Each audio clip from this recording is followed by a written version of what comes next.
So I'm going to show you how to make Ras El Hanout. It's a mixed spice. It comes in a tiny little container if you buy it in Sainsbury's.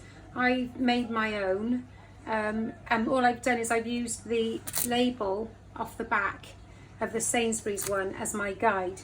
So the label calls for paprika 12%, and then sugar, which obviously I'm not using, and then coriander seeds, cumin seeds, cinnamon, fennel seed, basically a paprika mixed spice. So you can make it however you want. So I'm going to start with paprika. I've got sweet noble paprika here because I think it's got a lovely flavour. I'm going to make a huge jar of it because we tend to use a lot in our kale. So I'm moving up to a bigger jar. It's probably mostly paprika. Right, there's the paprika done. Now it calls for the seeds, but of course I've already got the ground stuff, so that's going to save me effort. Coriander. Oh, that's so divine, the smell of that ground coriander.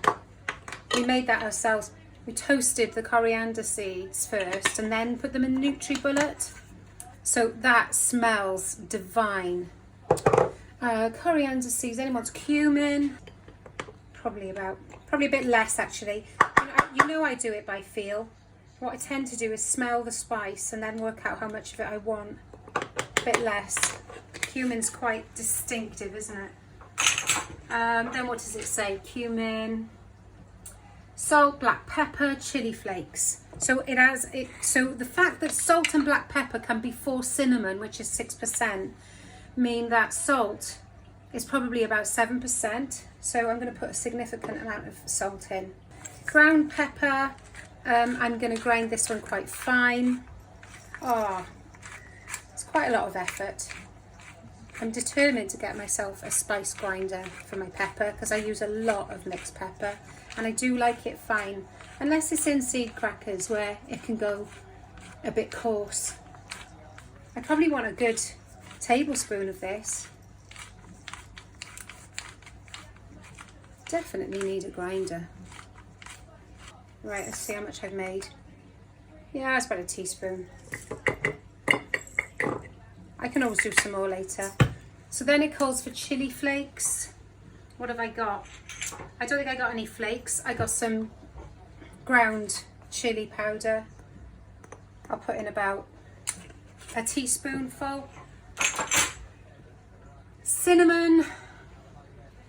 Probably about a tablespoonful of cinnamon as well. Fennel seeds. Well, I haven't got any ground fennel seeds, so I'm going to skip that. Pimento, that's a red pepper, isn't it? Isn't that the same as paprika? Right, dried shallots. I haven't got any dried shallots, but I'm just going to use this onion powder. Teaspoon, dessert spoon, something like that. I'll put the tiniest little bit of ground cloves in because they are really overpowering. That's about 10 years worth there, maybe 20 years worth. I must do some ground nutmeg, make it easier on me. You know what I could have done? I could have just used mixed spice and paprika and be done with it. That probably would have been, in fact. The only thing I'm missing is the fennel really, and I don't want to put fennel seeds in. I could ground them down, I suppose.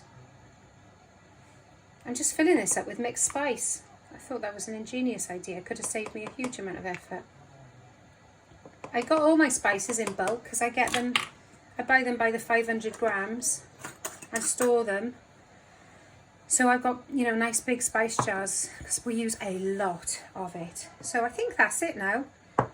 And then just mix it all up and you're done. It's like a sand picture. Yeah, obviously when you're mixing, you've got to leave a lot of space. Got to leave room for it to actually mix. So give that a really good mix and then you're done. So that is great on roasted kale. That's the thing we use it for mainly.